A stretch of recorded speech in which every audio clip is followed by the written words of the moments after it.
วันนี้เนี่ยคลึ้มทั้งวันเลยนะคะคุณผู้ชมคะกรุงเทพเราขนาดนี้ต่างจังหวัดขนาดไหนที่เห็นอยู่เนี่ยคือเกาะปันหยีนะคะสนามฟุตบอลลอยน้ำอันซีนไทยแลนด์ค่ะแต่ดูสภาพนะคะหลุดร่อนแล้วก็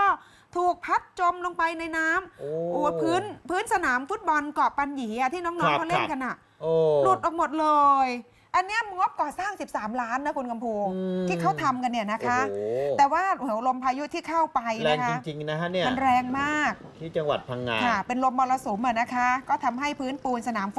ฟุตบอลหรือฟุตซอลเลยไหมน่าจะเป็นฟุตซอลนะสนามเล็กก็หลุดล่อนเลยนะคะหายลงไปในทะเลเกือบครึ่งสนามเนี่ยพอคลื่นลมสงบชาวบ้านก็ช่วยกันเก็บพื้นสนามมาปูใหม่แต่ว่าตอนนี้ก็ยังไม่ครบนะคะสนามก็ต้องปิดไปชั่วคราว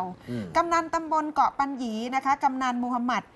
แล้วก็นายกอบจพังงาลงไปตรวจสอบสภาพค่ะนายกบำรุงนะคะก็ทางจังหวัดเนี่ยก็บอกว่าทางสนามฟุตบอลลอยน้ำแห่งนี้เนี่ยทางจังหวัดพังงาได้สร้างให้ใหม่เพื่อทดแทนสนามเก่าที่ชำรุดด้วยงบของยุทธศาสตร์จังหวัดพังงาเนี่ย13 ล้านกว่านะคะเพิ่งจะเสร็จเมื่อเดือนเมษายนนี่เองค่ะเหตุการณ์ที่เกิดขึ้นก็ทำให้เห็นนะคะว่าสนามปูพื้นติดกันโดยไม่ได้ยึดติดกับพื้นไม้ด้านล่างพอมีลมกระโชกมาเนี่ยพื้นก็เลยหลุดปลิวก็เลยแจ้งให้ทางจังหวัดทราบเพื่อให้ผู้รับเหมามาซ่อม